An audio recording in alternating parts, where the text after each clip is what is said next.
Hello. Greetings, folks. Can you guys see me okay? Nice to see everybody. Hopefully this is all going okay. My computer is giving me some funky signals right now. About to burn. Yeah. If anybody can see me, feel free to let me know. Also, here's my cat. Starting with all the things today. Hi, fella. Welcome to an episode of How to Rock Astrology today, ladies and gentlemen. Today we are going to be discussing awesome. Looks like my friends here are hanging out and they can hear me. And you can see me. Welcome, folks. Today we are going to be discussing an article by the one and only Ernst Wilhelm. I was going to surprise you guys and say, hey, everybody, Ernst is here. And him not actually be here. But this little fella got in the way. Come on, boy. What you get? My cat says hello, everybody. Today, we are going to be discussing an online article written by the one and only Ernst Wilhelm. Om Swaha Guruji.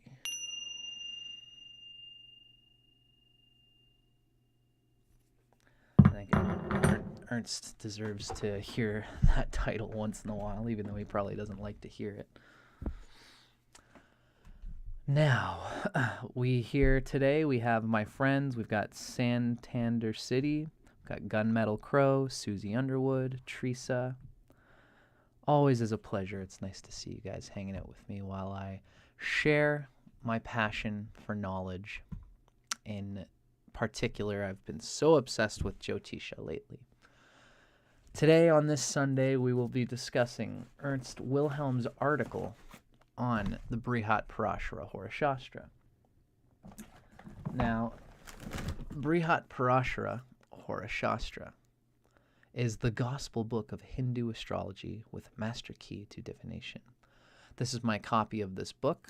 I believe that the translator, this is a well-known translation of the Brihat Parashara Horashastra. It comes from RYAN Publications.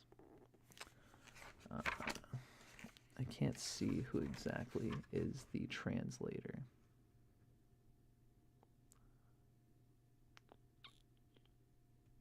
Well, in any case, this book actually gives us a nice little a picture of what this book is all about.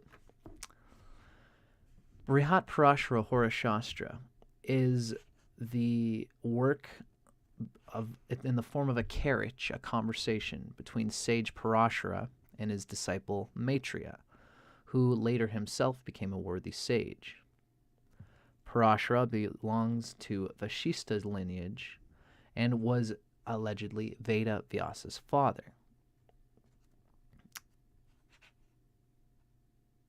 The date of Parashara could be attributed to be roughly the era of Dharma Raja of the Mahabharata. So this is a very old book. I mean, of course, this is just a translation of it, but the text is very, very old. And this is one of the reasons why I wanted to discuss this book today, this article by Ernst Wilhelm. One of the reasons that we love Ernst is because he is so brass, so methodical, so scientific, and he's so matter of fact. In the world of jyotish, which can be so full of passionate religious sentiment, for better and for worse.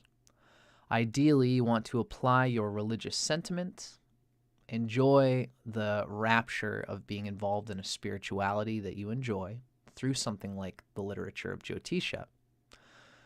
But Jyotisha is both science and art. Astrology in every tradition has always been regarded as both a science and an art of interpretation.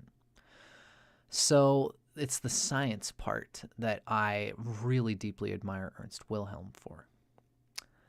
Hello, Melissa Madrid. Nice to see you. So this is a live stream, folks. If anybody has any questions, I'll do my best to answer them. But mostly today we're going to be riffing off of, again, an article that Ernst has written. He has it on his website. It's astrology-videos.net, I believe is what you would call it. And we are going to be going through Ernst's depiction of the Brihat Parashara Horashastra. This is an article written by Ernst Wilhelm probably quite a while ago.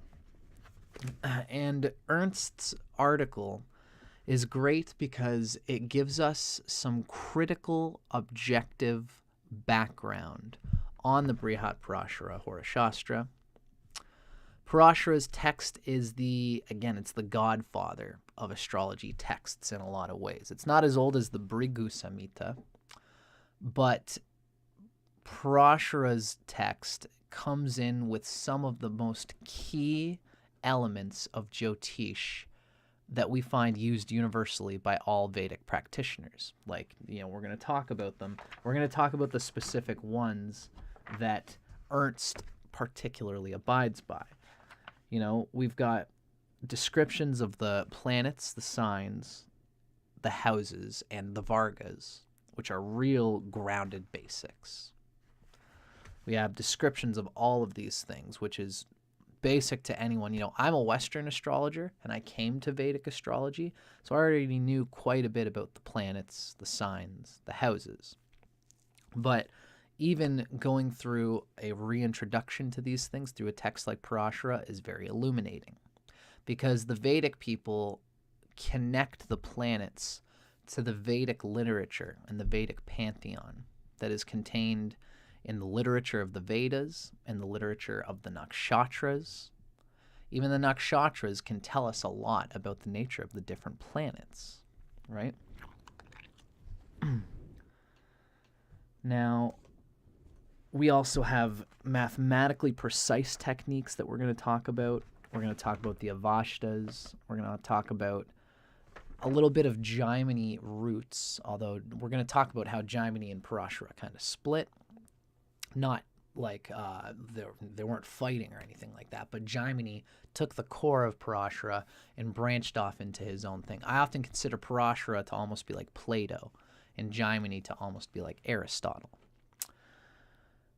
And Ernst Wilhelm, in this article, gives us a picture of why we have to be critical and objective about a text like Parashara, because much of it is corrupted.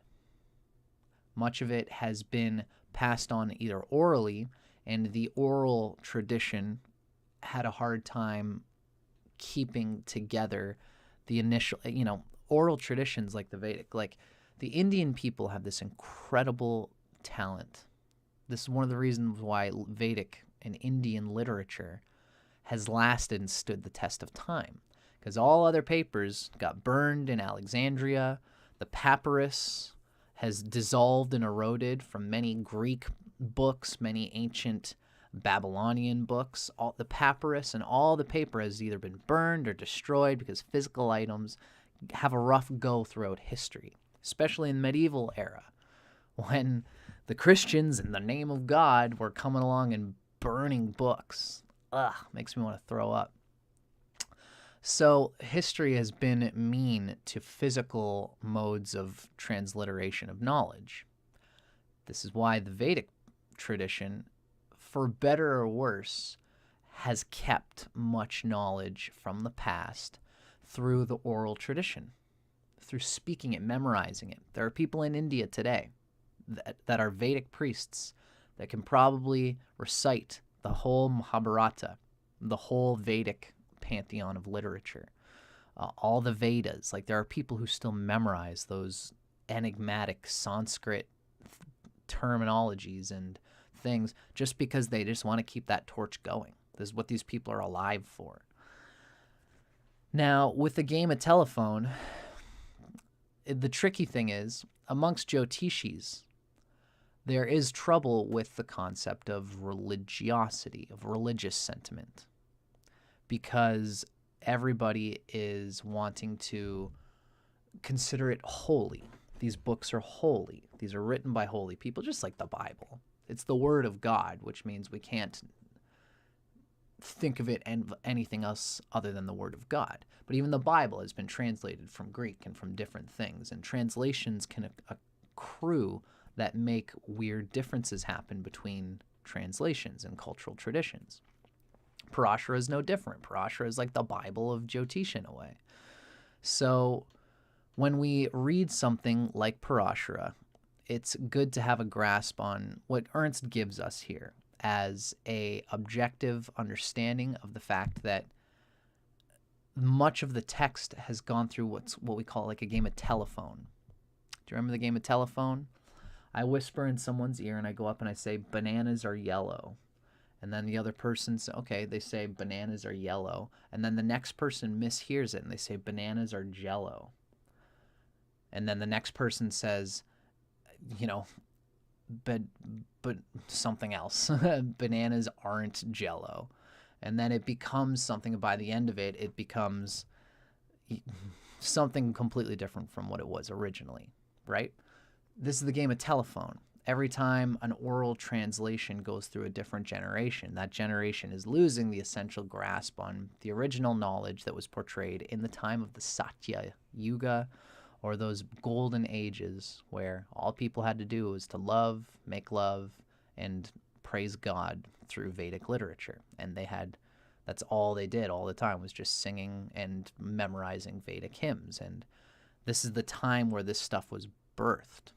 Now, as time went on, material scarcity happened through the yugas that we're currently in, and misunderstandings of what was being orally transmitted came through. Once you begin to misunderstand it, then it becomes mistranslated. And this is what we're being careful of here. Now, Ernst's article, I'm going to start actually going into it because essentially I just wanted to convey why I think this article is so important. So, here on this lovely Sunday, ladies and gentlemen, and everything in between, let's start moving through Ernst's article concerning Brihat Parashara Horashastra. I've got some pictures. We can even go through a few things on Kala just to get an idea of what's being spoken to in each moment. I'm just kind of flying with my role here, so let's see what we can do. Ernst begins. Brihat Parashara Horashastra, which is Parashara's monumental astrological scientific text, is quite a mysterious text. It is written as a recorded dialogue between the rishi Parashara and his disciple Maitreya. Parashara was the father of Vyasa, Vyasa being the esteemed composer of the Mahabharata, the Srimad Bhagavatam, and the Bhagavad Gita. This is the Vedic Gnosis, and those three books are really the important gemstones of Indian literature. Now, in addition, Vyasa is credited with having compiled and scribed the Vedas. Whether Vyas was a real person or whether it's just a literary pseudonym for the spirit of the author, the celestial author of the Vedas, who was transmitted through humans that didn't actually bear that name. It's a debated thing. Some people think Vyas actually existed and lived 1,000+ years and this kind of stuff. It's almost like, did Moses actually live 1,000 years? Same kind of debate. Now, Parashara is said to be the father of Vyas, of the guy who wrote the Mahabharata, the Bhagavad Gita, the Srimad Bhagavatam, and scribed the Vedas. So, Maitreya, the disciple of Parashara, was himself an exalted rishi and is referred to throughout the text as twice born, wise, and other such names exemplifying his spiritual status. You'll go through Parashara and you'll see, "O twice born, this is the nature of Mars. O wise one, this is the nature of this Rashi, etc. Now, this book being a dialogue between two such great souls, the brilliance of Parashara's astrological text comes as no surprise. The question and the mystery, however, is whether Brihat Parashara Horashastra is actually a work of Parashara. The origins of Brihat Parashara Horashastra are controversial.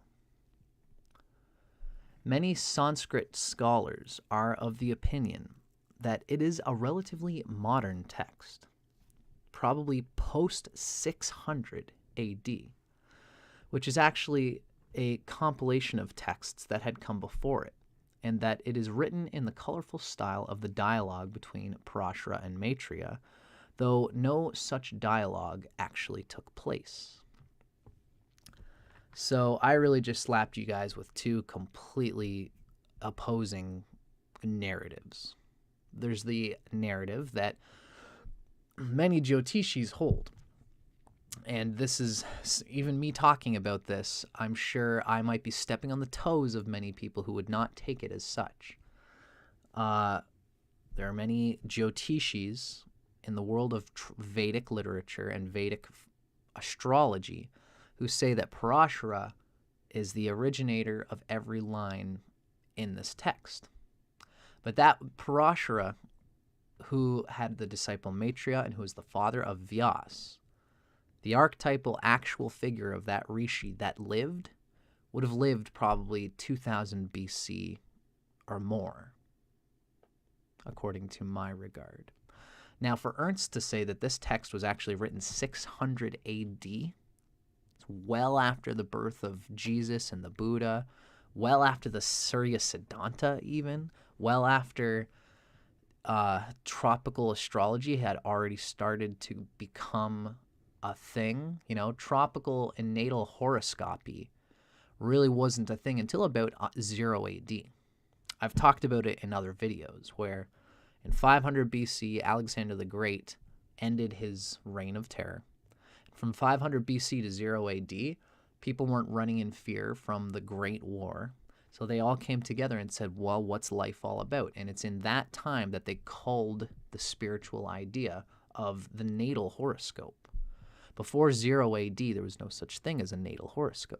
So 0 AD is when the natal horoscope as an idea came together. This is when Ptolemy started sketching the stars out, naming the stars. And so that's around 0 AD to 200 AD. So for Parashara to have been written about 600 AD, this means that all this data has already been coming through. This is just a compiled prognosis of the information being shared at that time, which means that there is no actual, this isn't coming from Parashara.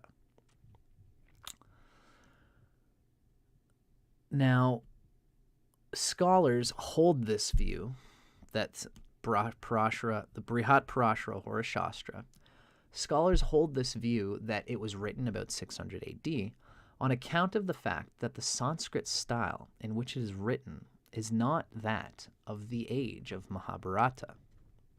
When you read the literature, when you read the Sanskrit that came out of the era of the Mahabharata, of the the Dharma Yuga, whatever it was there, 2000 BC or more, there was a signifier, there was a style in the literature, in the writing style, in the consciousness of the Sanskrit. And Parashara's style is not modeled after that same style. It's more contemporary. Additionally, there is certainly evidence of compilation in the version of the Brihat Parashara Horashastra available to us at this time, which will be discussed shortly. Now, most astrologers, however, are inclined to believe with religious fervor that Brihat Parashara Horashastra is from the time of the Mahabharata. For in the text, Parashara makes mention of a planetary combination that the current emperor, or the emperor at the time, which is Yudhishthira, the emperor at the time of the Mahabharata, supposedly possessed. So what this is saying is that astrologers believe with religious fervor that the Brihat Parashara, Horashastra, was written around 2000 BC or older, because it mentions in the text a planetary alignment or a certain planetary combination, which Yudhishthira, which is a character in the Mahabharata who lived 2000 BC, whatever, that king had that planetary combination. So people say, if it's in this text and he says that this is what's happening right now, it must be correlated with that time. Now, Ernst tells us that, in his opinion, the truth in this matter most likely lies somewhere in the middle. In order to explain this, I must first explain what techniques Brihat Parashara Horashastra consists of, and the nature of the currently available version of the Parashara Horashastra. So, the greatest astrological scholar and writer in the 10th century was Bhatotpala. Bhatotpala made extensive commentaries of the important astrological texts of his time. He wrote his own texts and was certainly the most learned astrologer of his day. In his commentaries, he wrote that though he had heard of the Brihat Parashara Horashastra, he had never seen it. Thus, we know it was lost for at least 900 years.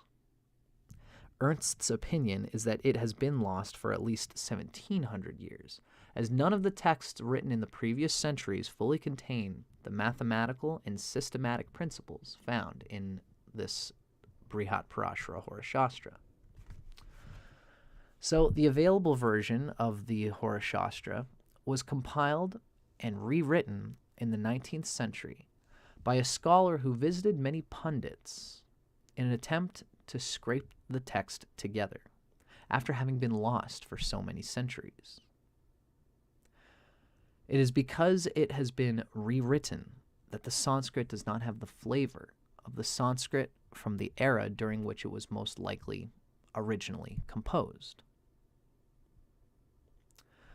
On account of it having been recompiled and rewritten, we have to approach the text with a careful eye, for it is quite likely that mistakes have crept in and that parts may have been added which do not actually belong. So for the sake of the story that I'm giving here, the narrative we have, we should be sympathetic to the idea. Let me put it this way. The actual text that we read, the Sanskrit that we see written as the Parashara Horashastra today, is a compilation, but it's a recompilation. And it's a recompilation of what? Ernst seems to be suggesting this is what he means when he says that the truth is probably somewhere in the middle, which is that the original, like the game of telephone, Parashara, as Ernst seems to suggest, may have been indeed the person who put this stuff out there, who laid out the terminology, the guts of astrology, which we see as being so vast, so intelligent, so amazing. Parashara might have started it, and then it went around the circle. And now what we read today is the Brihat Parashara Horashastra. It might have been from the middle of the circle. It's halfway through the telephone game, where for years it was lost up till about the 1900s, whatever it might be, when this gentleman went and reconstituted the original bones, which may have come from Parashara. We have to give the caveat that that's possible. So this is why Ernst takes it with a little bit of that religious fervor. He is, he's sympathetic to the Vedic narrative coming from Vyas. Ernst is. I find that all the people who are truly Vedic-minded accept the Vedic narrative for what it is. That being said, it doesn't mean we can't be objective about it and objective about the literature. And this is what Ernst is doing by giving this critical examination of the text that we have left over from the bones of what Parashara originally wrote. So, the available version of Brihat Parashara Horashastra consists of 10 major distinct parts. And this is pretty much all of them here. Now, what we read as we're going to kind of go along is that Ernst has a predilection for what seems to be the most important.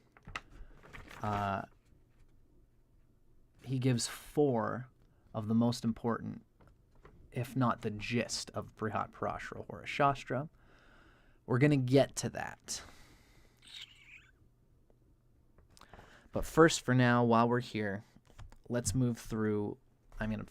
Gosh, I probably have it here somewhere, just so we can, for those watching, if you are interested, if you want to kind of cut to the chase a little bit, I think this would be it here. This would be the main 4 pieces. And it's the descriptions of grahas, rashas, bhavas, and vargas. It's the 144 Bhava yogas detailing the effects of each Bhava lord in each Bhava, which is a very important place. The mathematically precise predictive techniques of Shadbala, Vimshapaka, Ishta and Kashta, and Sabha and Ashubha. And then the 5 groups of Avashtas. These are the heart and core, and really the gist of what can be taken from Parashara Horashastra. Now, I wanted to show that just to give a little glimpse into what's going to be considered the guts of what we read here. But it's still good to just know what Parashara is, and so that's why we're going to go through the 10 as well. We have the descriptions of grahas, rashis, bhavas, and vargas. We have the mathematically precise techniques of all the things we've just said, as well as the 5 groups of Avashtas. It's the planetary conditions. That's what Avashtas means. We have Rashi-based techniques and Dashas that are similar to those found in Jaimini's Upadesha Sutras, although Ernst will make the point that if you're going to look for an understanding of these techniques, you should just skip Parashara's writings entirely with regards to these and just go right to Jaimini, because Jaimini's is much more pure and intact. As well, we have yogas in Parashara. We have nakshatra dashas and their interpretations. That's like Vimshotari, the Mahadashas, etc. Got Ashtaka Varga, Sudarshana Chakra, which is interesting. Propitiations and remedies for inauspicious births, and determining a person's nature and character from their body parts. So this is kind of at the very end piece, is kind of like, you know, if often this is even done if somebody does not have a birth time.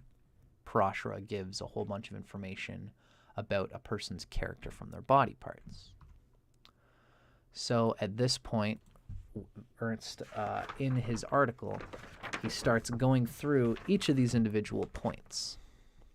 So we're going to do our best. I'm going to see if I can kind of show little glimpses of each thing through Kala. I've got my chart up here basically just to show as an example of what we would be going through as we're going through each one. So Ernst first mentions, of the first mentioned portion, this is the descriptions of the grahas, rashis, bhavas, and vargas. These are the basics.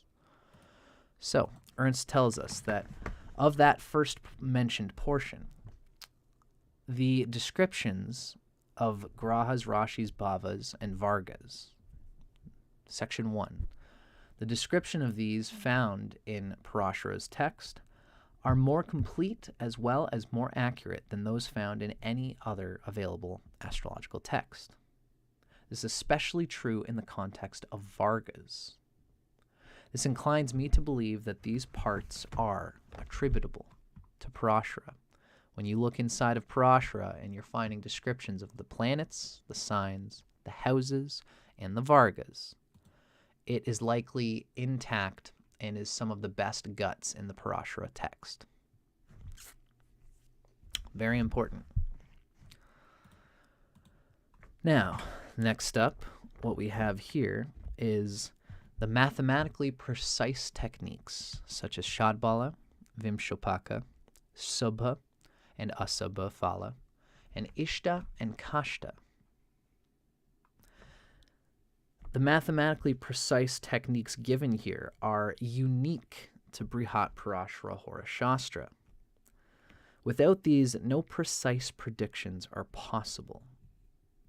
And some of these are so important. Shadbala and Vimshopaka, just to start, are regarded as so fundamental to all things jyotish and the strength of a planet to share its capacities is in both of these. Especially when it comes to planets giving aspects to each other, Shadbala is what that strength is based on.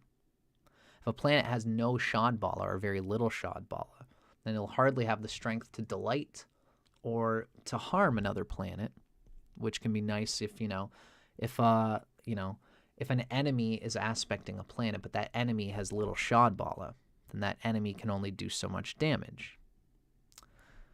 Shadbala is very important in that case. Now, with all these together, astrologers can make hairline predictions and even state the degree of ups and downs, gains and loss, or growth and decay that is experienced in a person's chart, in Vimshotari, in the Dasha. If someone's going through a Dasha, it's very important to see the strength of all of these figures. Shadbala, Vimshopak, Subha, and Asubha. And we can see lots of these here. When you're in Kala, what you can do, two of these really, actually three of them. You can see right away in the, when you right click anywhere, you'll see on the right hand side, these are pop-ups for tables that are very important. You can click Shadbala and voila. Here we have the Shadbala of the person's chart that you're looking at. And everybody's chart is going to have different things going on. As you can see, I've got an insane amount of Saturn Shadbala, more than anybody would ever need. And I'm missing out on some of my Sun Shadbala. So when there's any two aspects between these two, really Saturn is kind of doing a number on my Sun, because Saturn is in the Sun is in the 10th from Saturn. Saturn's in its own sign. And the Sun is not already the strongest that it could be in Shadbala, as we see here. This is just kind of an example of how things go. Plus, in Shadbala, this is another important thing to keep in mind, is that just by virtue of Saturn being so strong, it's my most strong planet in Shadbala. And the Sun is my weakest planet in Shadbala at 75% of what it needs. This goes to show already that there is a emphasis of Saturn overtaking the Sun. It's kind of like the aura vibrations of Saturn are louder than they are of the Sun in my chart. And that sucks for me as a Leo rising. But this just goes to show, I'm always open to showing my chart, because no matter what your chart is, you are Shiva witnessing objectively the astral karma of that chart and can move about what's given with free will. So, Shadbala is a key astrological item. And as you can see, it's created by several. Shad means, I believe, 7. It might actually be 6. 1, 2, 3, 4, 5. Really, 6 would probably. I guess Nisargika Bala counts. It's not called Sapta Bala. I always get this confused, but in any case, what the number Shad means a number. It's either 6 or 7. And these various types of balas are all combined together to make up what's called the Shad Bala, the total picture. But even each one of these gives us a lot of information about each planet in very subtle ways.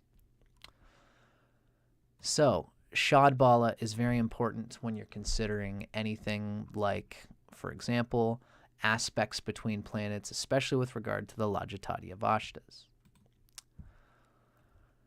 Now, we also have Subha and Asubha, and this is the total Subha and Asubha picture of each planet.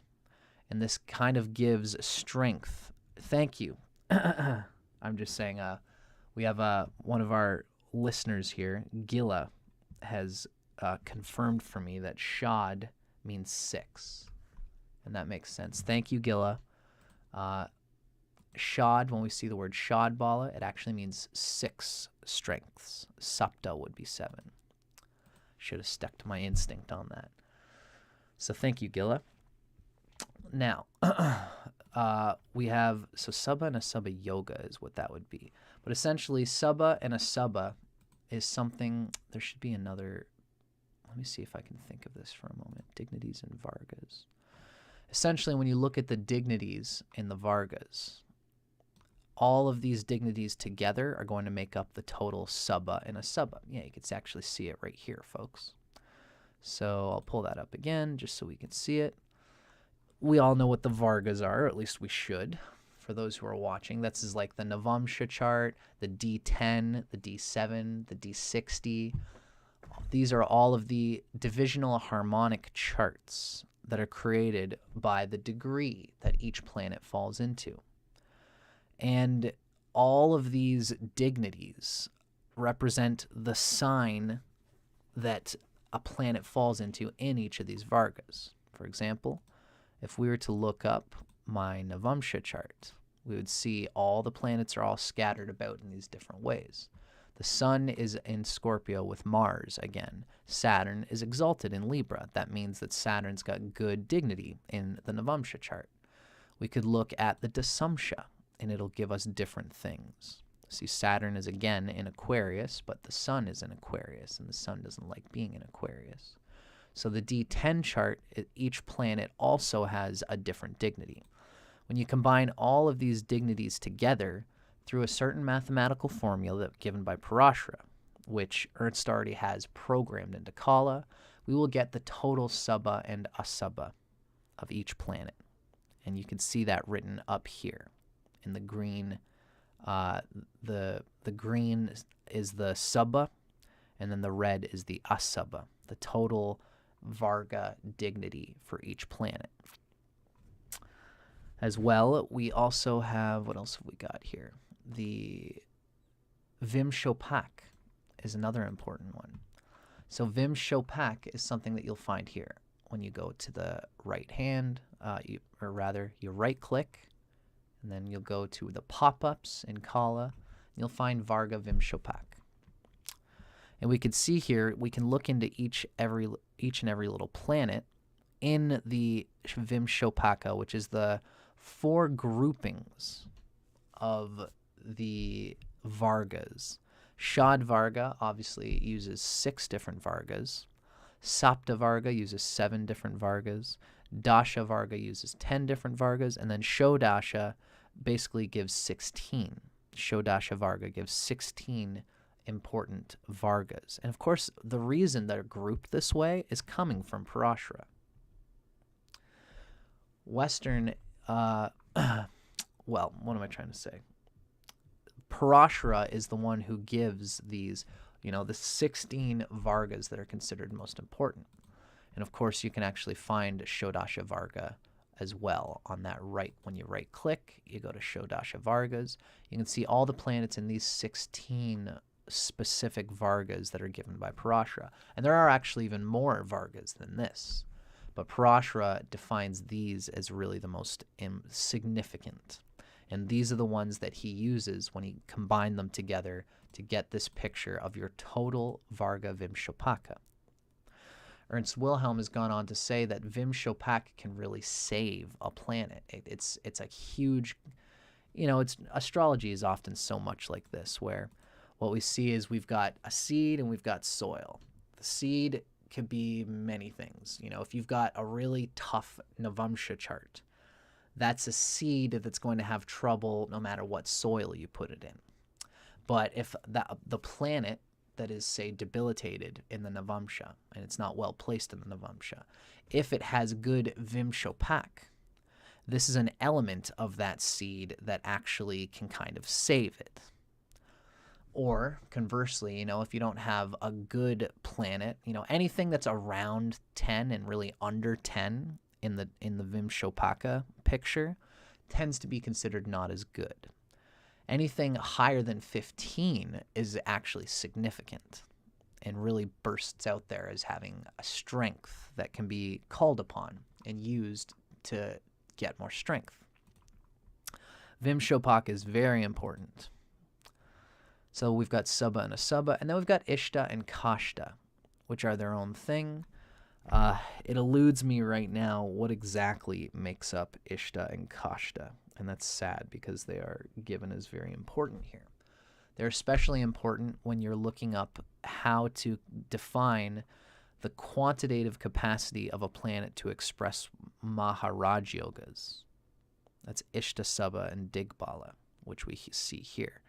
These are this is one of the key things given in Asheville Vedic Astrology program that I went through with RYAN KURCZAK'S. And of course, it all comes from Ernst Wilhelm, really. The multiplied Ishta, Subba, and Digbala power together is what gives a planet the ability to express Mahayoga power, Maharaj Yoga, as well as a general picture of the strength of a planet in general and permitting the good aspects of its energy. Because that's what Ishta and Kashta are. Ishta is the ability for a planet to share what's good inside the planet, and Kashta is the natural inclination for a planet to share what's bad or difficult or heavy inside that planet. If there's much more Kashta, then even with a good planet like Venus, when Venus is doing something ill, like for example, I've got Venus and Jupiter together. Venus in some way is going to be sapping energy from Jupiter with the negative qualities associated with Venus. Because even the gentle benefic planets have negative qualities. And with a stronger Kashta, that Venus will take more from Jupiter than it would if Venus has more Ishta than Kashta, right? So this is one of the ways, again, whenever we're talking about astrology and we are talking about how, I go on my channel and I talk about things like the Lajatati Avashtas. You got Venus and Jupiter together. Venus is starving Jupiter. You have to quantify it with these mathematical precise techniques given by Parashara, because you could see Venus and Jupiter together, and there might be many ways of quantifying how exactly that Venus and that Jupiter are going to experience the objective condition of the Lajatati Avashta, the objective condition of anything in the chart. These mathematical qualities in particular are truly the guts of how to understand what's really happening in a chart between planets.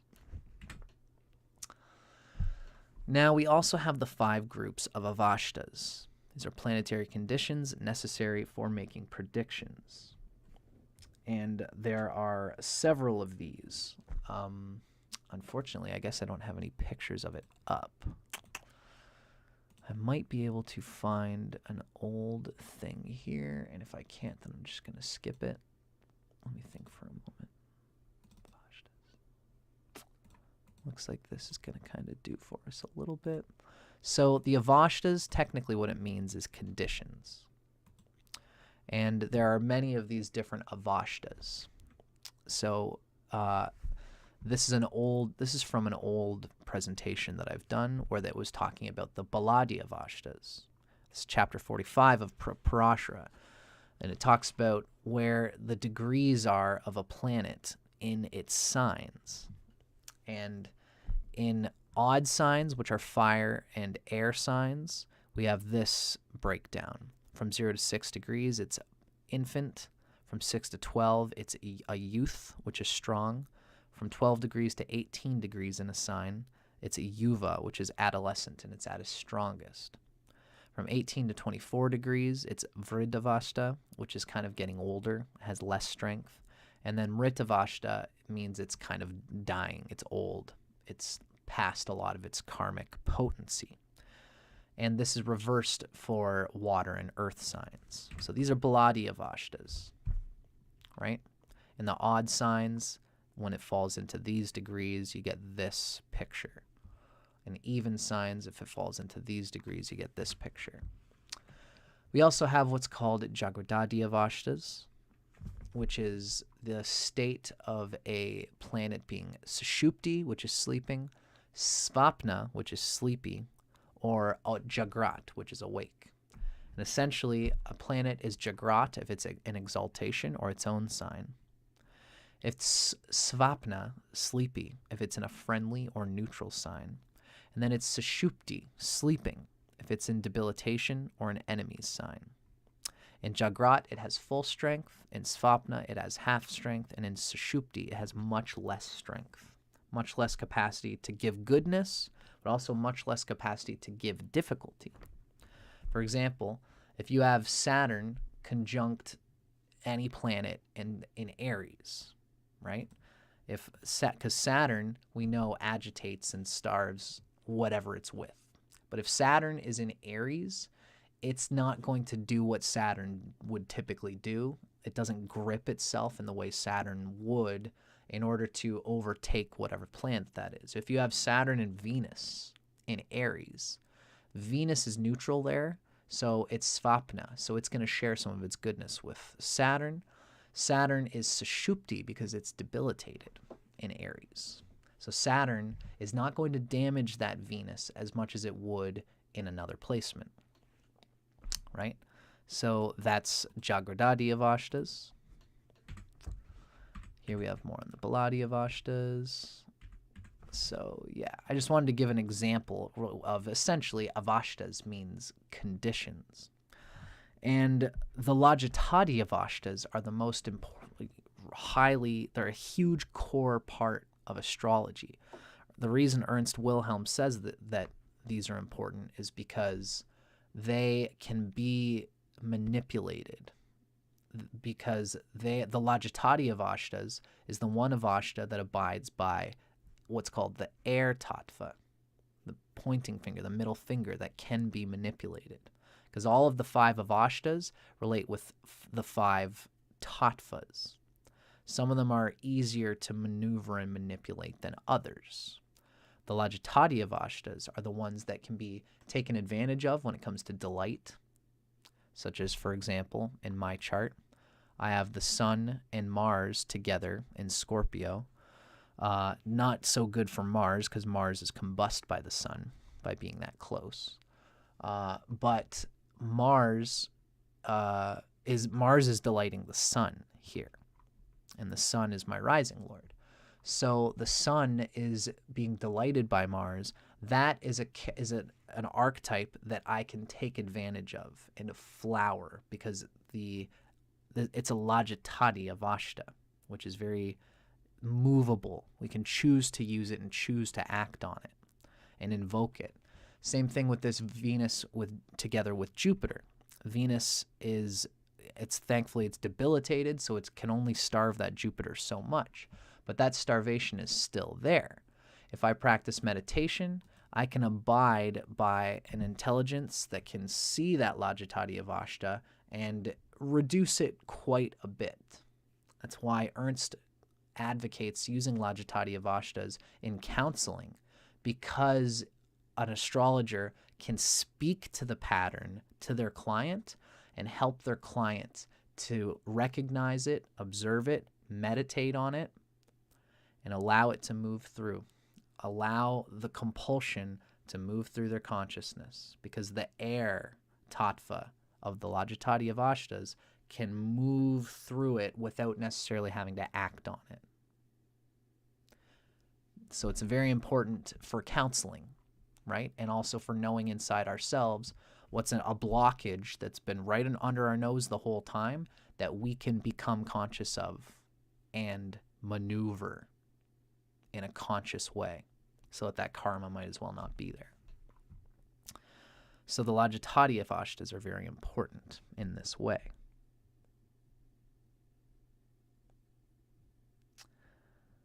Okay, Teresa's saying that Ernst and Ryan yesterday were talking about Avashtas on Ryan's channel.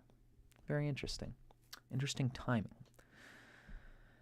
So, now let's actually read what Ernst says about the Lajatati Avashtas, about the Avashtas. Ernst says that the 5 groups of Avashtas, or planetary conditions, are found nowhere else. It's only Parashara that gives us this sense of these Avashtas. Now, some texts do, however, provide a few of the groups, but only Parashara covers all 5 as a consolidated thing in his Parashara Horashastra text. Only Parashara is complete with the Avashtas. These Avashtas, combined with the mathematical techniques and the directions given throughout the text, provide a perfect system of predictive astrology. This system, in Ernst's opinion, can only be from Parashara, as it dwarfs all other techniques found in any of the other classical texts, such as Brihat Jataka, Jataka Parajata, Falidipika, etc., which at best only hint at the techniques without providing any methodological or scientifically replicable techniques. Parashara's is the one that gives this capacity to deal with it, to apprehend it mathematically, methodically, scientifically, and even for someone like Ernst to research what feels like it makes the most sense. That's why Ernst has made Kala. It's because he's explored these techniques and how they work. Parashara gives it all in a way that's methodologically and scientifically replicable. After working with the techniques provided in Brihat Parashara Horashastra, as well as the techniques provided in other texts by other astrologers, it is Ernst's tested opinion that the techniques given in Parashara are the backbone of true Parashara-style astrology. It's the Avashtas, the mathematical techniques, and then the descriptions of the grahas is really the big stuff. As well, Ernst also mentions the 144 Bhava yogas, as we're going to get there. So, next up on the docket, what we have is the number 4. These are Rashi-based techniques and Dashas that are similar to those which are found in Jaimini's Upadesha Sutras. Now, everybody here ought to know that, again, I mentioned Jaimini as almost being like a Aristotle to Parashara's Plato. I'm going to go to screens. I'm going to go to the Jaimini screen. And here we have the Upapada screen with all the padas of all the different signs. We've got the prana or strengths of these different Rashis. And we have, of course, the Jaimini system. The Jaimini system puts particular emphasis on the Charakarakas, the changeable Karakas. That's the Atma Karaka, the Atmaya Karaka, the Bhatri Karaka, Matri Karaka, Pitri Karaka, Gara Karaka, I believe. Nati Karaka, it might be. And then Dara Karaka.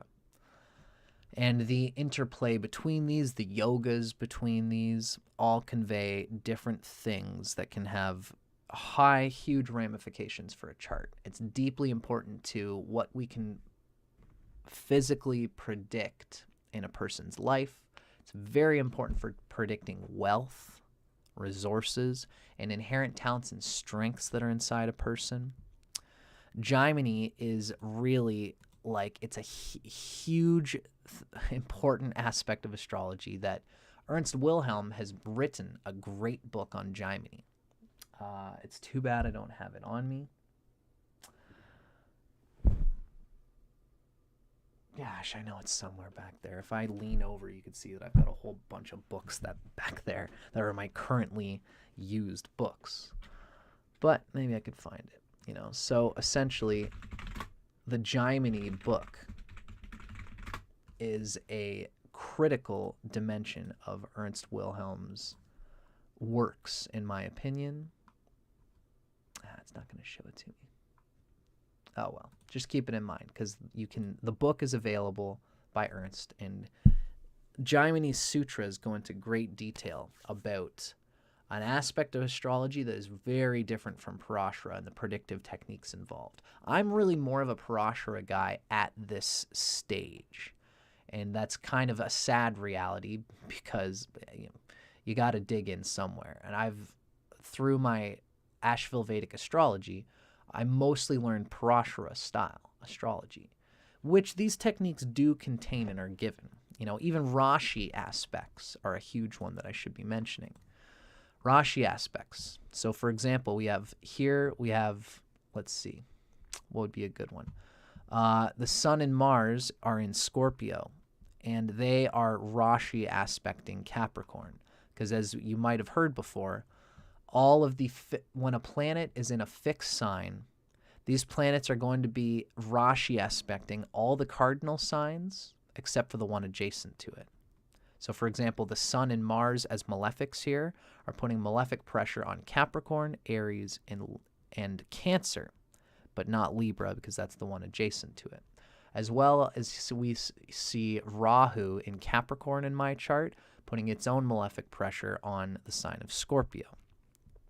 The mutable signs also all Rashi aspect each other. I have a loaded deck when it comes to the mutable signs. Jupiter and Venus, as well as the Moon and Mercury, are all in mutable signs and Rashi aspecting each other and giving each other their goodness. Everybody's got these somewhere, and it says something to the strength of the sign and the houses falling into those signs, right? So this is sort of a picture of Jaimini in a little bit. Now let's look at Ernst's text and see if we can get into a little bit more detail. Because essentially, there's some of the bones of Jaimini can be found in Parashara. But let's read what Ernst says about that, because there's a very important distinction. What Ernst tells us is that the Rashi-based techniques, remember I said Rashi aspects, as well as the padas of the signs, that's Rashi-based stuff. Now, the Rashi-based techniques, such as Upapada, the Pada, the Charikarikas as well, which is, again, the Atmakarika, the Atmayakarika. The Atmakarika is a huge important thing that I do always use, regardless of the fact that it's typically a Jaimini arbitration. It's, the Atmakarika, the Atmayakarika, when they come together, especially the Jaimini yogas of Atmakarika with the Atmayakarika, or with the Pitrikarika, or with the Dharakarika, those four in particular. When you find them in yogas, there is something significant going on there. I still have to explore it, because I guess that's what I was trying to say, is that I still have to get fully into Jaimini yoga, Jaimini astrology, because there's a whole lot there. I started my foundation in Parashara. Jaimini is next for me. So ultimately, the Charikarikas, which is the Atmakarika, Atmayakarika, etc., are still important even for Parashara astrologers, especially the Atmakarika. There's much information there, as well as the sign that rules your Atmakarika. It's going to say a lot about your soul. And I should also say the Swamsha is another highly regarded technique that I still use even as a Parashara person. The Swamsha and the Karikamsha are the same thing. Maybe I'll just take a quick moment to just show you guys that, just so you know what I'm talking about. What you do is you take your Atmakarika, for me this is Venus, you look at the placement of that planet in the Navamsha. In this case for me, I have Venus at 29 degrees of Virgo, which means it's Vargatama. And in the Navamsha, it is also in Virgo. That means that Virgo is my Swamsha. It's wherever your Atmakaraka is falling in the Navamsha. Maybe I'll give another example just so that you guys can kind of see. I don't want to use someone whose chart I'm not allowed to use, so I'm just going to make a random chart here, calculate. This is a random chart of today. The Atmakaraka is Jupiter. Jupiter is at 26 degrees, 15 minutes of Aries. That would put it in the Navamsha of Scorpio. Yeah. So for this person, Scorpio is the Swamsha. It would be significant that this person has Ketu falling into the sign of his Swamsha, his or her Swamsha. The fifth cusp is falling into the Swamsha. The Rashi aspects to the Swamsha would be important. In fact, it's very interesting that Jupiter is Svapna, which means it's in Aries. It's not it's a friend. So Jupiter can share some of its benefic energy with the Swamsha of this person being Scorpio. If you read about Scorpio's Swamsha, you'll see a huge key dimension of this person's life experience. So for me, that is Virgo. And all the things happening in Virgo are going to show something very important about my life experience. I often consider that one of the reasons I'm so passionate about Vedic literature and all these things is because I have two benefics falling into Virgo, which is my Swamsha. So, you know, even when Jaimini has literature talking about what happens when Jupiter falls in your Swamsha, what happens when Venus falls in your Swamsha. There's also something called Shrimantaha, which is a producer of wealth, as well as Argala, which is a very important signifier of chart talent, etc. So these are all things that are Jaimini-based, which can be found in Parashara. But you don't want to go to Parashara for it. Now, to continue reading what Ernst has given us, the Rashi-based techniques, which are similar to those found in Jaimini's Upadesha Sutras that are found in Parashara, these cannot be part of the original Brihat Parashara Horashastra, in Ernst's opinion, or else they are so corrupt as to be useless. This is very significant that Ernst is giving us this here, because I really dug through Parashara because there's so much information on Jaimini that I thought was interesting. Then I read this article, and then I just thought, I'm going to stop reading Parashara for these Rashi-based techniques. Now, Ernst's reason for stating this, why is it that the Jaimini techniques given in Parashara's text are probably corrupt and are not original to Parashara? Ernst's reasoning is that they are all too often at variance with what is given in Upadesha Sutras, in Jaimini's original writing, or they miss an important point that is provided in Jaimini's sutras, the Upadesha Sutras, with the result that the techniques as given in Parashara simply do not work effectively, whereas the very precise methods given in Jaimini's Upadesha Sutras do. They do work effectively, and they do work precisely. So those parts of Parashara that mention Jaimini techniques are better ignored. If one wishes to learn the Rashi-based techniques that I just described, they're better off turning their attention to Jaimini's Upadesha Sutras, which a proper and useful translation is yet unavailable. Now, this is written before Ernst put out his own. So now that Ernst has his own translation of that text, if you really want to dig into it as an astrologer and you're passionate about it, go there for it. Don't go to Parashara for it.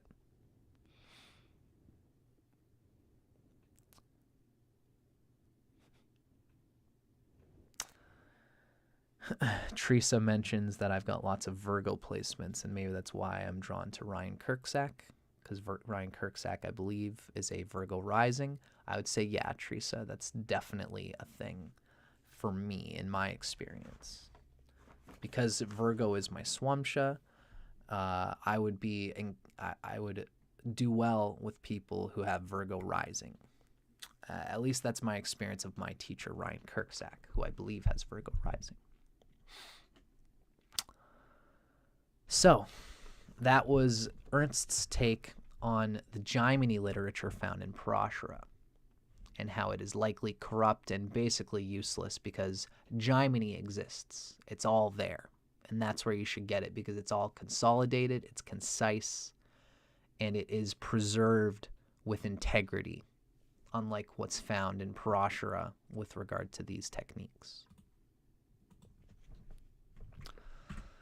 Next up, of course, the very big, important discussion on yogas. What does Parashara say about yogas? Well, it says quite a bit.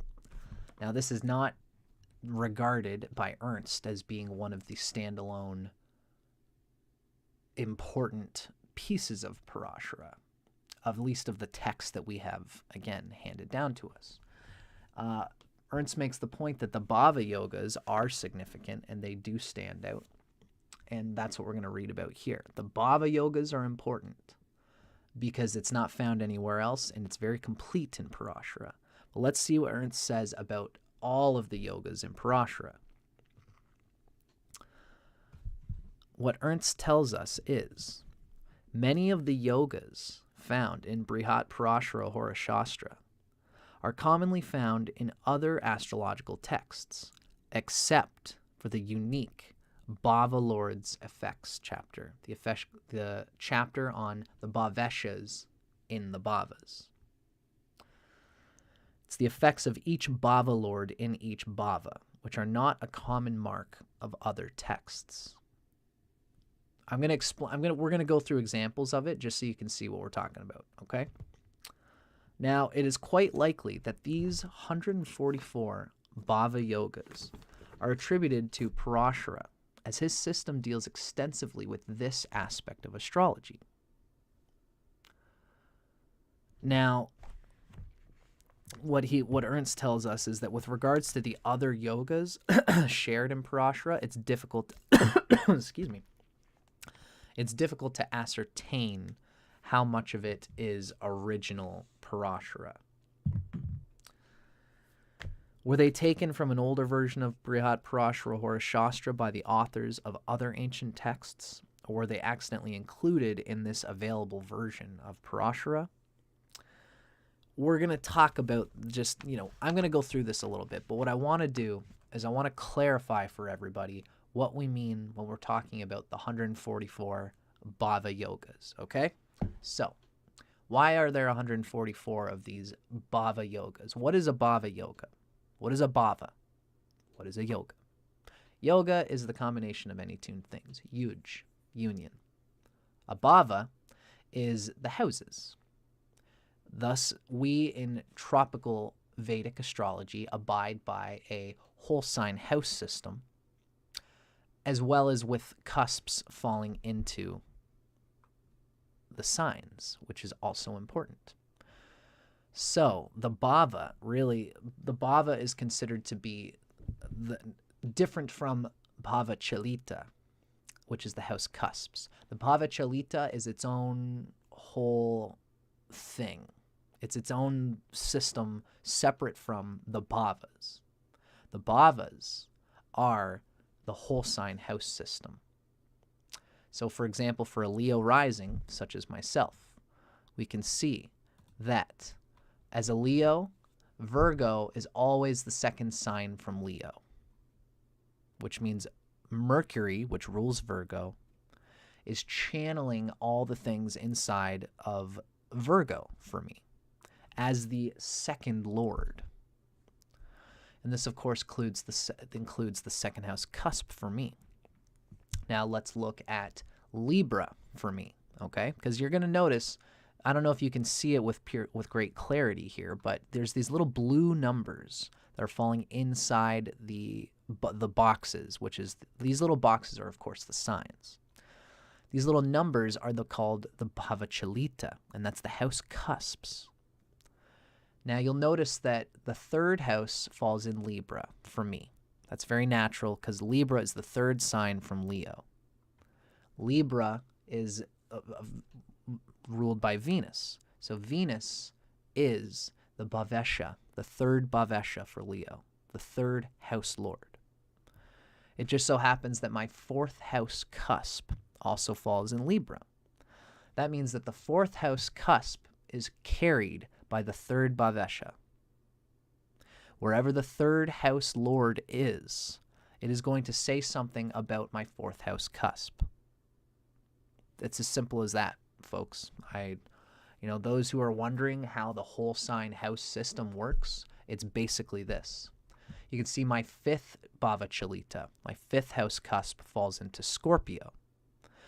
Scorpio is the fourth Bhavesha from Leo. Scorpio is the fourth sign from Leo. Leo is first, Virgo is second, Libra is third, Scorpio is fourth. That means that my fifth house cusp, the reality of my life passions, are going to be physically conveyed at the physical level through the fourth lord and whatever's going on with Mars in my chart. If my Mars is placed well, if my Mars has strength, if it's got Rashi aspects that are helping it, whatever, if it's got good Vimshopat, good Shadbala, then that fifth house cusp will be sitting in a sign whose dispositor is doing well. And we would even look at where is the fourth Bhavesha in order to define how that fifth house cusp is going to kind of play out. So that's the cusps. I just wanted to make that point. Now let's get back to our main discussion here. We're talking about the 144 Bhava Yogas. I'm sure there are many of you who are already going to know about this, but I'm running it through here just to give everybody a sense of what I'm talking about.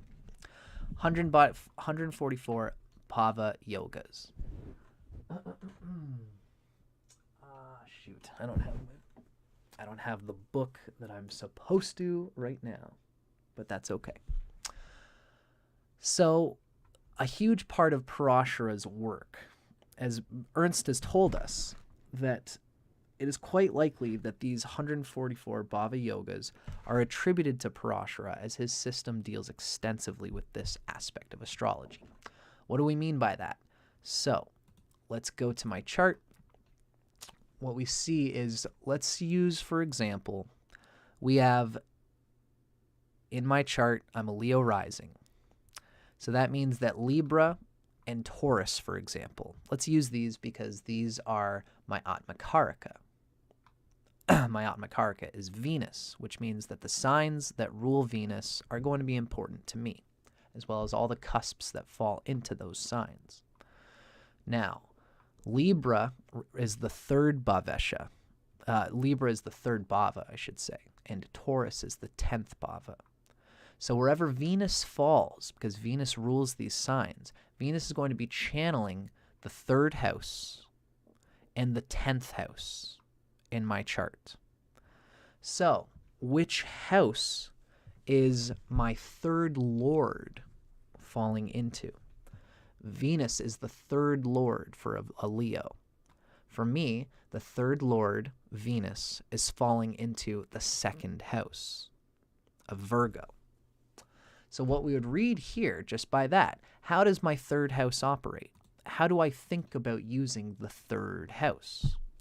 I think about the third house through the second house of Virgo, which is not the greatest placement. Again, it is what it is. I like to be open about these things.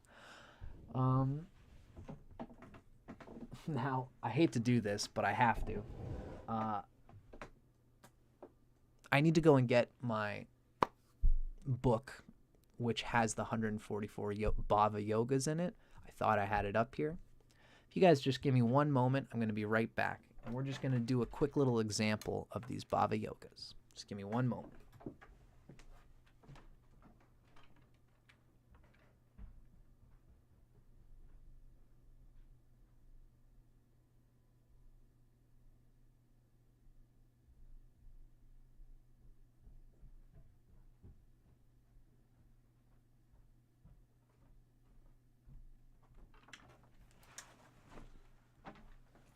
I was prepared. So this is The Art and Science of Vedic Astrology, Volume 2, by my teacher, RYAN KURCZAK'S, as well as his writing partner and teacher and mentor, Richard Fish. This book is wonderful. It is so thick. One of the reasons it's so thick is because it goes through the 144 Bhava yogas. Why are there 144 of these Bhava yogas? When you think about it, there are 12 houses in every chart. Each one of those house lords can fall into one of 12 houses. So the first house lord can fall into houses 1 through 12. The second house lord can fall into houses 1 through 12. The third can fall into 1 through 12, etc. So you take 12 Avashtas, 12 house lords, and you can put them into 12 different houses. 12 times 12 gives 144 different possibilities for these Bhava yogas. And these Bhava yogas are a huge descriptor of the key guts of each person's planetary placements. Of course, it needs to be quantified by everything else that we've discussed previously, but this is like the ends of what the quantifications are all aimed at. So let's look at an example.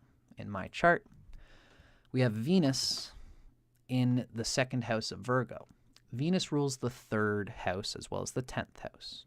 The 10th house is particularly important for everyone's chart. Shows your career, shows your karma, shows how you're going to make a living. So let's use the example of the 10th house. Of course, what we're going to read is a very, how should I say it? It's not going to say whether this is a good placement or not, because it's not going to quantify it for us. We need to quantify what is given here. So Parashara gives us a Bhava yoga, a statement on the ruler of the 10th house in the second house. And he says something very specific. The Lord of Royalty, which is the Lord of the 10th, standing in the wealth Bhava. This person would be wealthy, joined with virtue, respected by the king, bountiful, and joined with paternal, etc. happiness. Because the 10th Lord kind of relates to paternal and to the father and these sorts of things. And the second house relates with wealth in its own ways as well. Somebody who's actively building on a long-range sort of wealth through the second house. Now, Parashara gives us these sketch-outs of what can be expected. What's wonderful about this book by RYAN KURCZAK'S and Richard Fish is that they've fleshed it out. So what they have given is positive influences that can be expected from this combination, as well as negative influences that can be expected from this combination. As we can see with my Venus, it's a tricky thing because my Venus has a lot of strength in jaimini. It is being Rashi aspected by different benefics. It's conjunct Jupiter, even though Jupiter only has so much strength to delight that Venus because Jupiter is Sushupti in the sign of Virgo. This would probably be a much happier combination if they were both in Pisces, for example, or in a Jupiter-ruled sign. But they're both kind of debilitated here in my chart. And so I tend to read it as having negative influences and indications. Most times as an astrologer, because I'm a Leo rising, I'll read the negative influences of a planetary combination for a person, see what is in there that they might be suffering through, even if it's a very good placement, because the negative influences are usually things you can point at and see difficulties with. So some negative influences of having the 10th Lord, like I do. So we can see here, the 10th Lord, Taurus, is in the second house of Virgo, both being an earthy Lord.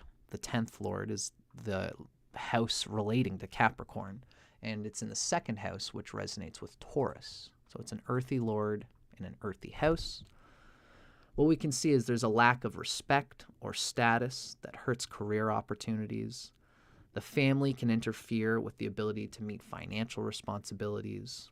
They might not get paid well. They might have difficulty speaking well. Their speech can cause financial problems. They can be prone to making up stories to impress others. It has to do with the second house. A lot of these we're reading about things related to speech. Oftentimes, the second house, the face, the mouth in one's speech is going to define what's happening with the 10th house, because the 10th lord is falling in the second house. If there's any difficulties happening there, these kinds of things can be expected. Mistreatment by bosses and authority can ruin career success. So these are all negative influences. And of course, there's also positive influences that can be conveyed here as well. And most people will have a combination of both. When you have the 10th lord in the second house, you can be career driven. Reputation and status can improve financial success. You can be honored for one's work. You can work to benefit society. Good delegating capacity. Voice inspires action, which is interesting. Shows others how to use words, language, and speech effectively. So these are all things that we can kind of see as just kind of giving an example of the Bhava yogas. So not only does my 10th lord fall in the second house, being Venus, but Venus also rules my third house. All of this is going to show an example of the Bhava yogas. Everything that we've just looked at are very important to me because Venus is my Atmakaraka. So this is showing really some of the key guts. If you understand it, hopefully the example I've given here is descriptive of what can be expected when you read into your Bhava yogas, because it's very deep. It is the guts of some of the key guts of Parashara astrology. And you have to quantify things in order to really see it coming through. For example, to see that my first lord falls into my fourth house. The sun, ruling Leo, falls into Scorpio, which is the fourth house. To read about that, you would see a lot about my energy and who I am and how I get around in reality.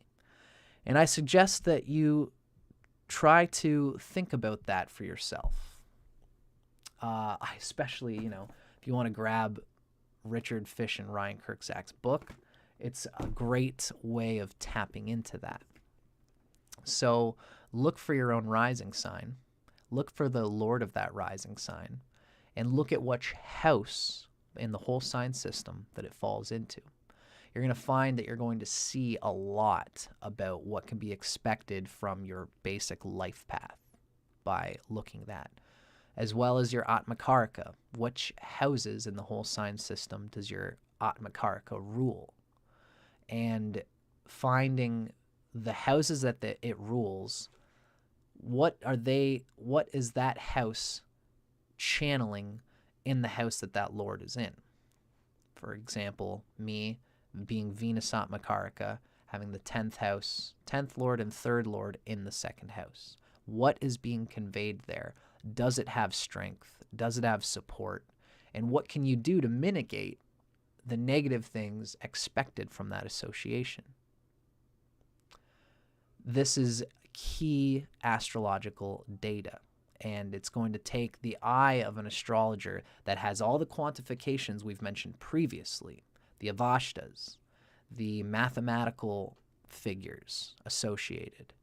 All of these different things are going to help convey where you are negative in that Bhava yoga placement and where you have strengths in that Bhava yoga placement that can be taken advantage of and aligned with self-realization. Because most times, every placement's going to have a little bit of both. A little bit of the bad, a little bit of the good. Even if it's a great, mostly great placement, there's still things that you're going to want to look out for and consider. There's great meditation that can be done by just stewing on these placements.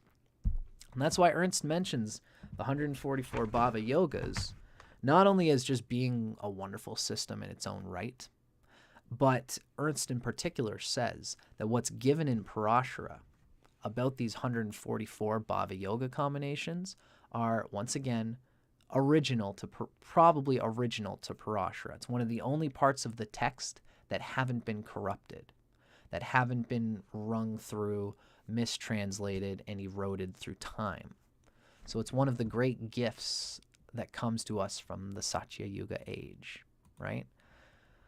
And of course, this is just a bigger aspect of all the yogas in Parashara. So the Bhava yogas are considered to be core and to be unpolluted. Now let's talk a little bit about the other yogas that happen in Parashara. And I should say, Susie Underwood has given me a lovely comment. Susie says that I'm showing us how to use the language of astrology effectively. Thank you, Susie. I appreciate you saying that was a good example. So, with regards to the other yogas that are found in Parashara, it's difficult to ascertain. It's difficult to ascertain whether they are original to Parashara, because there's lots given in Parashara. Just the classical named yogas, Parivartan yogas, the Kemadrama, and aspects of planets in aspect from the moon. There's lots of these things in Parashara which seem to have been diluted by the commentators and translators of previous times. Because again, we know that the person who compiled Parashara went and visited pundits who all had different ideas of what was in the Parashara text. And we don't know how much of what was culled was their imagination saying, oh yes, the Kamadrama. This is a very important yoga that's given in Parashara. And it's specifically this way. Because certain yogas have been washed and mixed and diluted with all the other yogas from all the other different texts, it's hard to say whether what's given in Parashara was originally Parashara's writing, with the exception of the Bhava yogas, because it's so specific and so complete in Parashara. But we wonder, are these other yogas taken from an older version of Parashara by the authors of other ancient texts, or were they accidentally included in the available version of Parashara's text? The Nabhasa yogas and the important named yogas, such as Gajakeshari yoga, for example, or Kemadrama, as I said, these are clear and work in practice, so we can apply them with confidence even without knowing to whom they are attributable. The Raja yogas given in Brihat, Parashara, Horashastra are, to a large degree, corruptions of that which is given in Upadesha Sutras. So it's better to turn to Upadesha Sutras for those. It's the Raja yogas. So in conclusion, while some of the yogas outside of the 144 Bhava yogas may be original to Brihat, Parashara, Horashastra, they are not unique to it, and they are found in many other texts as well. The 144 Bhava yogas, however, are unique to Brihat, Parashara, Horashastra, and thus they are a very important contribution. Now, Ernst tells us that more must be said in the context of the 144 Bhava yogas given by Parashara, as they are very unique in the astrological literature. Other texts give the effects of planets in signs and planets in houses. These effects are hit and miss, since they do not evaluate the planet in question. Brihat, Parashara, Horashastra does not attempt such a foolish thing. Rather, it gives perfect mathematical techniques and Avashtas, which allow the astrologer to determine with exactness the effects of a planet in a sign or in a house. Additionally, it gives the effects of each house lord in each house in a neutral way. These effects are important in the context of the larger predictive method presented by Brihat Parashara Horashastra, and thus it must be unique and original to the work. So it goes to show how central those Bhava yogas are, and especially the Bhava yogas in combination with the mathematical techniques and Avashtas that we've already read about. This is the core of Parashara astrology. It's important to see that conveyed in that way.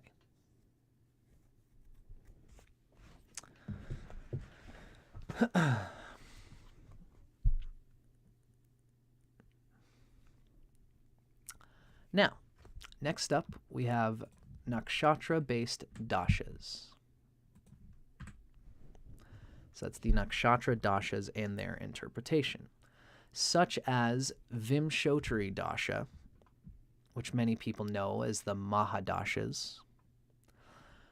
And, you know, they're actually more than just the nakshatra dashas. There are many of these different types of dashas. And they are more extensively dealt with, these dashas, the Vimshotri, what can be expected when a planet's dasha period is happening. These are more extensively dealt with in Brihat Parashara Horashastra than in any other text. So it's quite likely that Parashara was the original disseminator of nakshatra dashas. The most anciently dated texts that Ernst has seen, which date from 100 to 700 AD, do not contain Vimshotri dashas or other nakshatra-based dashas, which does support Parashara as being the founder of nakshatra dashas. Less antiquated texts, such as Philadipika and Jataka Parajita, they do instruct in Vimshotri dasha, and they're modeled after Parashara, though they do not come close to its completeness and perfection. So this really says a lot about the Vimshotri as given in Parashara, as being a positive aspect. Ernst doesn't define it as one of the most key aspects of Parashara, but he really nods here towards what is given in Parashara for the work that includes Vimshotri dashas and these sorts of things. Parashara is his most complete and is probably the original disseminator of them, which is very interesting, useful to see the roots of the literary reality there. Now, another important function found in Parashara is called Ashtaka-varga. Ashtaka-varga. And this is an involved system of transit effects. I haven't used it for a long time, but you can find it in Kala. Basically, you would look at the Ashtavarga, and these would be the sensitive signs for the Bhavas. There's also a nakshatra-based Ashtaka-varga. I'm looking for one in particular.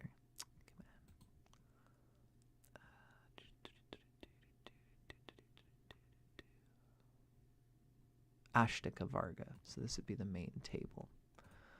So each planet has its own, right. So how this kind of works is that each planet has its own Ashtaka-varga, meaning that when that planet transits one of these signs, or when any significant transit is happening to that sign, each planet will experience either difficulty or ease in relation to that transit.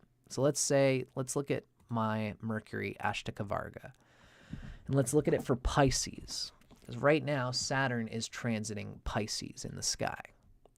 Since Mercury's Ashtaka-varga has 4 points, that's about midway in terms of point strength, which I believe it goes to 8. I haven't used them for a while, but Saturn moving through Pisces would be affecting Mercury through 4 points, which is a halfway sort of figure. Now, I don't want to spend too much time on this because I'm not well versed enough in it to really speak accurately to it. But what Ernst tells us is that Ashtaka Varga is an involved system of transit effects.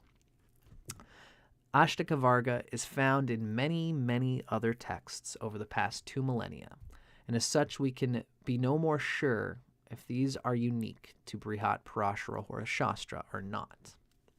We don't know what stems from Parashara. We don't know actually how important that system is.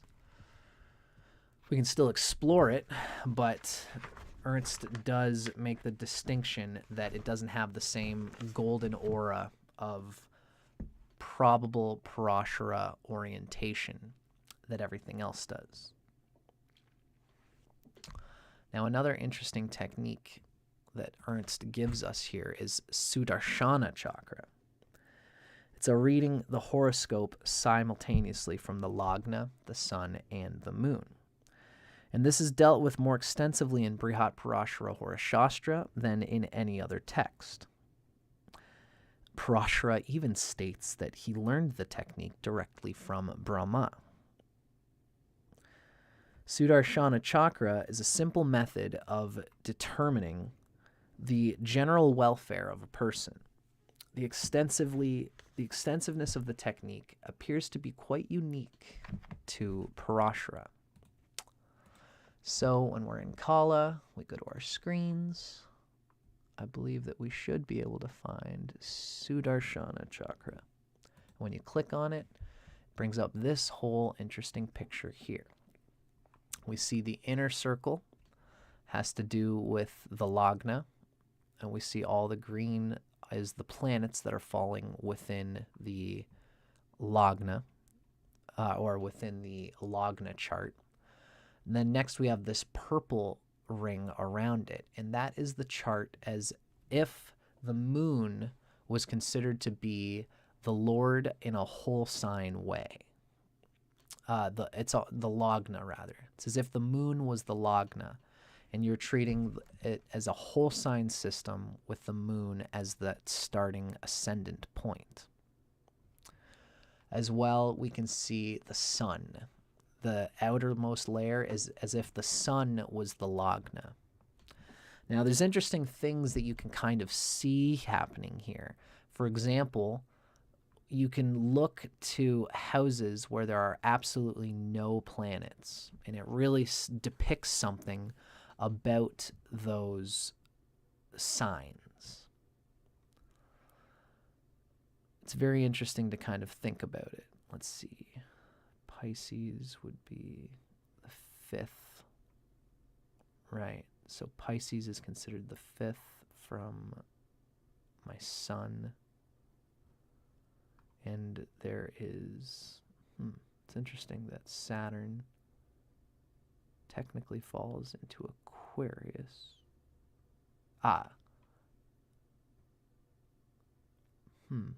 I'm not sure about this outer ring. That might be a transits right now, actually.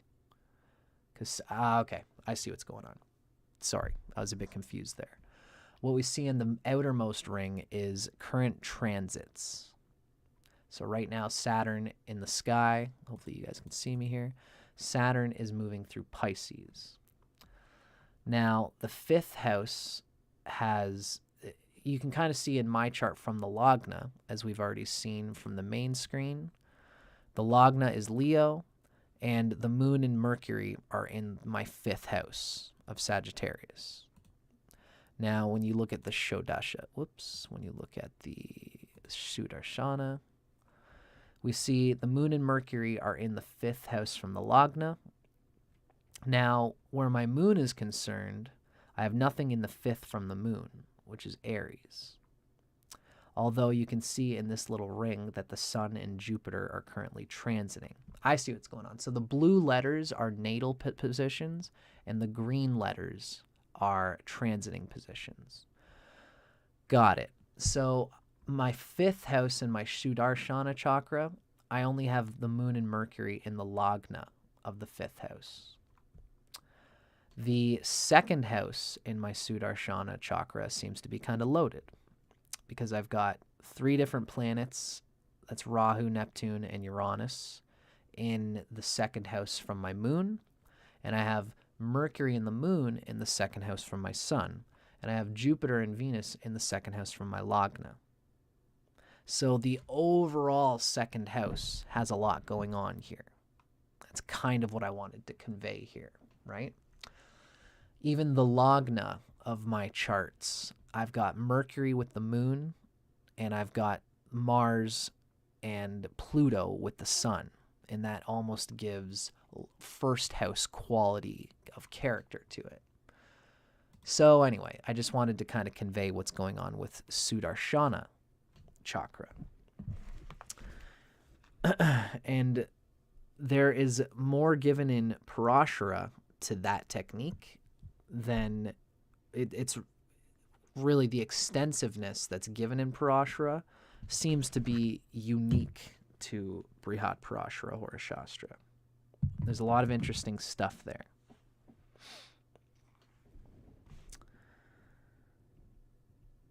Now, we have the next chapter here, which would be the propitiations and remedies for inauspicious births.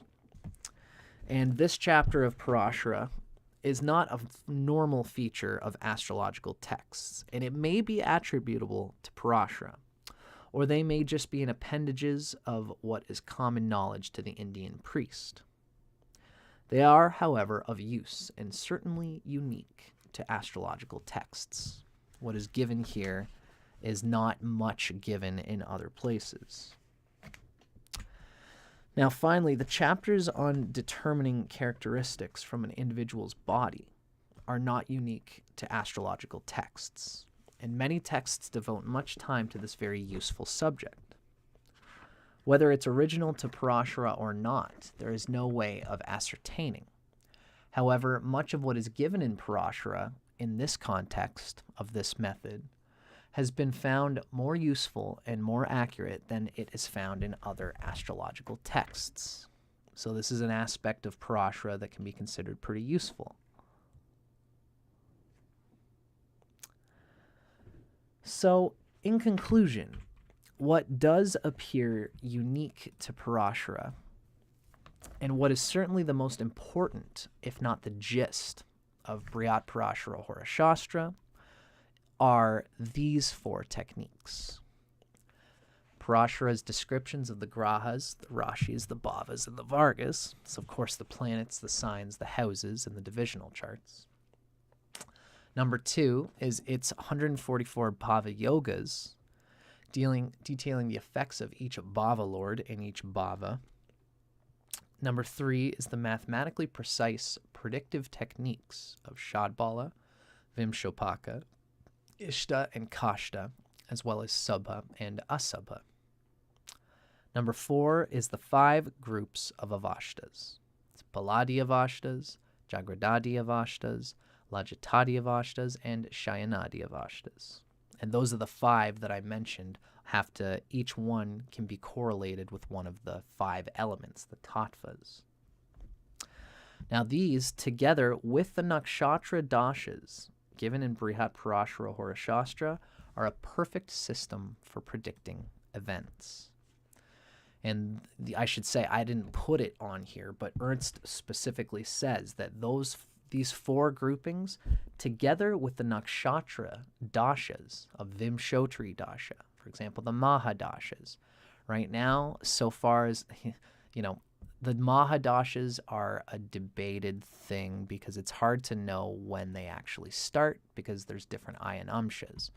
But we all know this as, for example, right now I am in Venus Mahadasha, and I'm in the sub-period of Ketu, the Antardasha. So that means that whatever's going on with Venus, what Venus means in my chart, which is, of course, as we've seen, Venus is very important because it's my Atmakaraka. All things related to Venus are being experienced very strongly in my chart right now because I'm in the Venus Mahadasha. And when you apply everything that we've learned, we can get a predictive technique that is very useful. Mind you, I still have to figure out hide or hair of the Ayanamsha that I want to use. I'm still exploring it after all this time. But Ernst mentions the 4 we've shown, plus the nakshatra dashas, as a perfect system for predicting events. Sounds wonderful, does it not? Then why do we not find astrologers engaged in practicing these techniques? Ernst asks. Why do you not come across astrologers using Parashara's Avashtas, or Parashara's Ishta and Kashta, his Sabha and Asabha Phala, or Vimshopak? Because there is a catch. Parashara gives all the calculations. He gives all the conditions. He gives all the effects of a Bhava lord in a Bhava. He even gives the directions. However, he does not tell us which direction to use with what mathematical calculation. He does not tell us which Avashta to use with which direction or with which mathematical calculation. He does not tell us, so basically he does not tell us how to put it all together. Brihat Parashara Horashastra has left us with the remains of the astrology of the higher ages. The astrology practiced at the time of Krishna and Arjuna, the astrology which has not been practiced in its full glory for 2,000 years or more. But Parashara does not give it freely.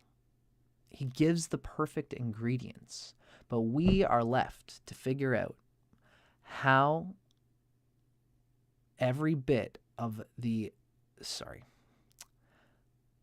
Parashara gives us the perfect ingredients, but we are left to figure out how to combine the ingredients.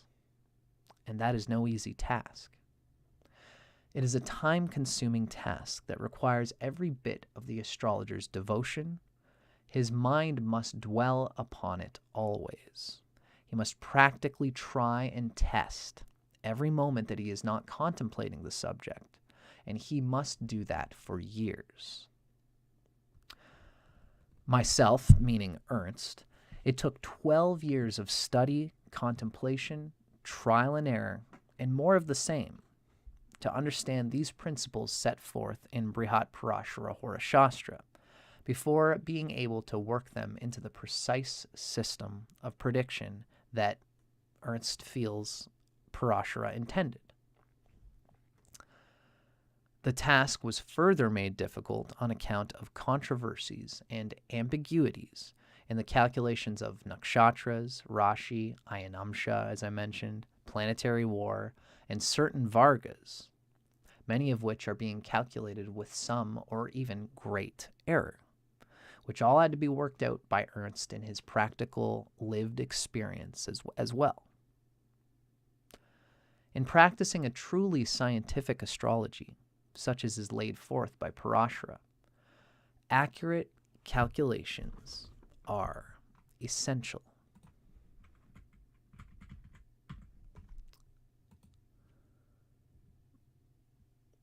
Much more essential than they are for the astrologer who simply counsels with common sense and uses his perceptive ability. In a truly scientific astrology, such as laid forth by Parashara, accurate calculations are essential. That's what Ernst is saying here. Now, Ernst notes that he feels most astrologers, in fact, rely on their perceptive ability, their intuition. The great astrologer of the 20th century, B.V. Raman, himself had nothing to teach, not even to his own children. His instruction, if you want to be a good astrologer, meditate. Certainly a sure method. Nothing beats the joy of intuitively working through the horoscope. But when it comes to astrology as a measured and mathematical science, then we must turn to Parashara. This is what Ernst is telling us here. A great deal of the information available here at Ernst's website. That's www.vedic-astrology.net. Revolves around these techniques given from Brihat, Parashara, Horashastra. I am currently occupied in writing a series of books detailing and instructing in all these principles of Parashara, which is awesome news for all of us. It's basically Ernst just sort of telling us that he's working on a book that's going to be describing Parashara. Ernst already has so many books out there, and this is, for him to come through with a Parashara book will be very useful for all of us. Now, what Ernst is telling us is that his books all contain original and literal translations of the Sanskrit sutras from Brihat, Parashara, Horashastra. And Ernst is already producing some of these books. And you might have already seen me talking about one of his books. I've been going on here and describing the Graha Sutras. The Graha Sutras is a book by Ernst Wilhelm, which gives everything about each Graha that is described in Parashara's text. And you'll note, this is a huge book. This is 370 pages long, this book. And it goes to show that that's only one of the four aspects of Parashara that we mentioned here. Oh, I should have exited out of it. Why do I do these things? Right? So what we're mentioning here as the Graha Sutras, that's really just the descriptions of the Grahas. So Ernst has a long way to go in translating the works of Parashara. That's what he does. God bless him. He's such an inspiration to me. All praise to the glory that is Ernst Wilhelm, because he does so much work out of his own love, does it for no one else other than himself. And it's his dharma. He's got his family. He's got his kids. He's got his wife. He gets up, he has his coffee, and he does jyotish. He researches it, he studies it, he digests it so that we can all have the experience of what it's all about. So God bless him for that. And this has been our discussion today, talking about Ernst's wonderful article depicting what is happening in Brihat, Parashara, Horashastra as a critical examination. And you can find more of Ernst's wonderful works on his website, Vedic Astrology, Vedic-astrology.net. Now, for us here today, ladies and gentlemen, and everything in between, I've enjoyed doing this session with you guys. Every now and then I'll like to take an article such as this one that Ernst has written and go through it and talk about it through my own way. I kind of feel like I'm doing my own part and just getting the gospel out there of what true dedicated researchers like Ernst Wilhelm are sharing with everybody from the original Sanskrit of these wonderful sages from the age of beyond Kali Yuga, of the Satya Yugas, when Krishna and Arjuna lived and a different consciousness was about. Sanskrit researchers who have a passion for jyotish are picking up the pieces. Viktakar is another guy who I highly respect for being like this and doing this sort of thing. So I hope that I have done justice to at least conveying what's been given in Brihat, Parashara, Horashastra. I hope I've done justice in showing these examples, showing what my understanding of what it's all about.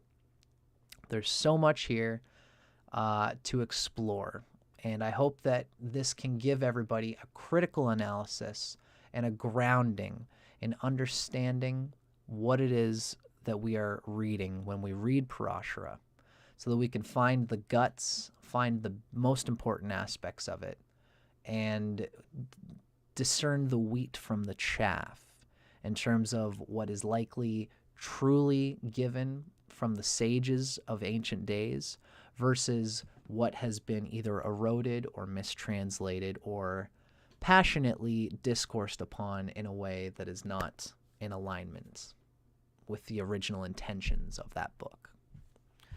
There's so much astrology left to study. There's so much left to go. I myself, I'm beginning to move towards meditation, and sort of in the way that B.V. Raman mentioned, is meditation making the best astrologer.